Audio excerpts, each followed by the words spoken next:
على سيدنا محمد وعلى آل سيدنا ومولانا محمد بارك وسلم صلاة وسلام عليك يا رسول الله صلى الله تعالى عليه وسلم.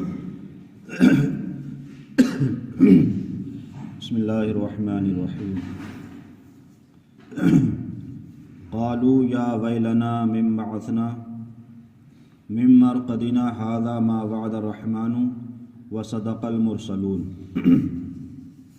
جب قیامت قائم ہوگی اور دوسرا جب سور پھونکا جائے گا تو اس کے بعد جب سب لوگ اپنی قبروں سے اٹھیں گے تو اس وقت میں کافر یہ کہیں گے کہ ہائے ہماری خرابی، کس نے ہمیں سوتے سے جگا دیا، اور یہ ہے وہ جس کا رحمان نے وعدہ دیا تھا اور رسولوں نے حق فرمایا تھا. مطلب اللہ نے یہ وعدہ دیا تھا کہ تمہیں دنیا میں ایک مدت تک رہنا ہے، چاہے وہ 30 سال عمر ہو، 40 ہو، 50 ہو، 100 ہو، 150 ہو، تمہیں ایک مدت تک دنیا میں رہنا ہے اور اس کے بعد تمہیں قبر سے اٹھنا ہے اور حساب و کتاب دینا ہے. تو اللہ کے جو بھی نبی آئے سب کا یہی پیغام تھا کہ تم صرف اللہ کو مانو اور اللہ ہی کی عبادت کرو اور باقی جتنے بھی بت پرست ہیں ان کو چھوڑ دو. تو وہ لوگ اس کو انکار کرتے تھے تو رسول فرماتے تھے اگر تم نے ایسا کیا تو کل قیامت کے تمہارے ساتھ کیا سخت عذاب ہوگا. تو وہی ہوا یہ ان کانت الا صیحۃ واحدۃ فاذا هم جميع الذین محضرون. وہ تو نہ ہوگی مگر ایک چنگھاڑ، جبھی وہ سب کے سب ہمارے حضور حاضر ہو جائیں گے.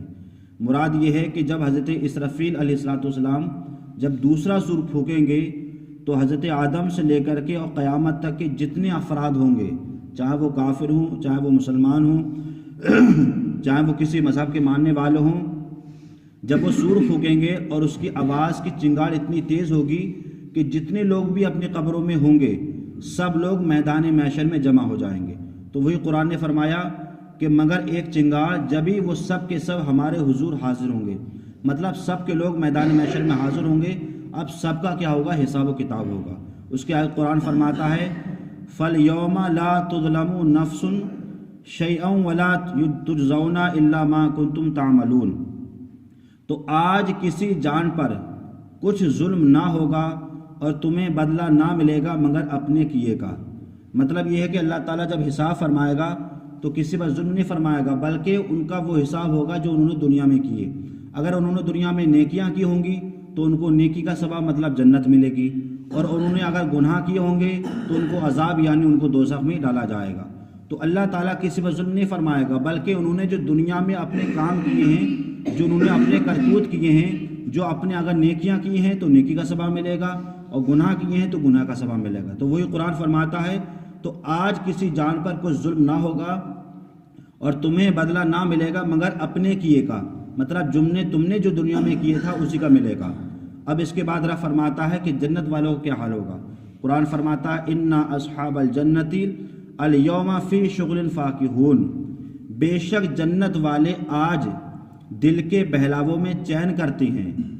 ہم وازواجہم فی ظلال علی الارائک متکئون. اور ان کی بیویاں سایوں میں ہیں اور تختوں پر تکیے لگائے ہوئے ہیں. مطلب جو جنتی لوگ ہوں گے آج ان کے دل خوش ہوں گے اور اللہ تعالیٰ ان کو جنت کی وہ نعمت عطا فرمائے گا.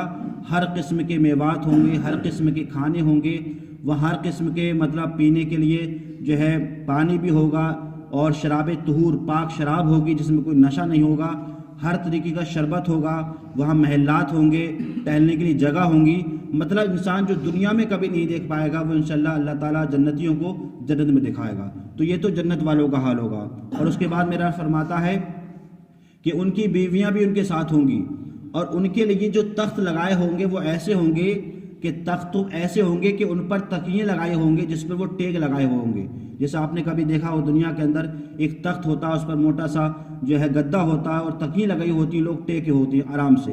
تو گویا کہ جنتیوں کو یہ حال ہوگا کہ اللہ تعالیٰ ان کو محلات عطا فرمائے گا اور اس میں ایسے تخت لگے ہوں گے کہ جس پر وہ ٹیک لگائے ہوئے ہوں گے. اور اس کے بعد فرمایا لہم فیہا فاکہۃ ولہم ما یدعون.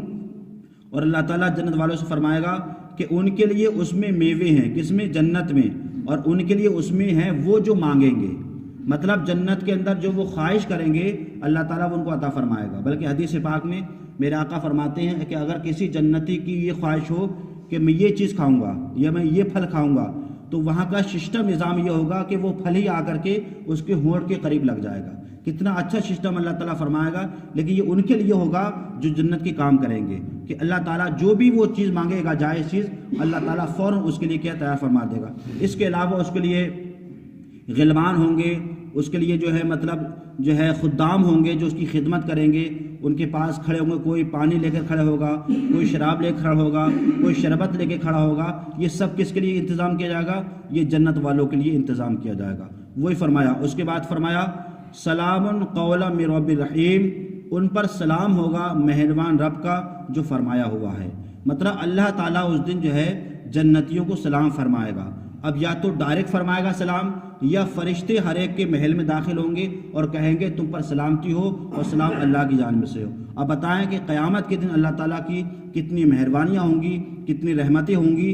تو یہ ان کے لیے ہوں گی کہ جو نیک کام کریں گے اور جو اللہ اس کے رسول کی عبادت اور اس کی اطاعت کریں گے. اللہ تعالیٰ ہمیں اور آپ کو قرآن پاک سمجھنے کی اور اس پر عمل کرنے کی توفیق عطا فرمائے. اللہم صلی علی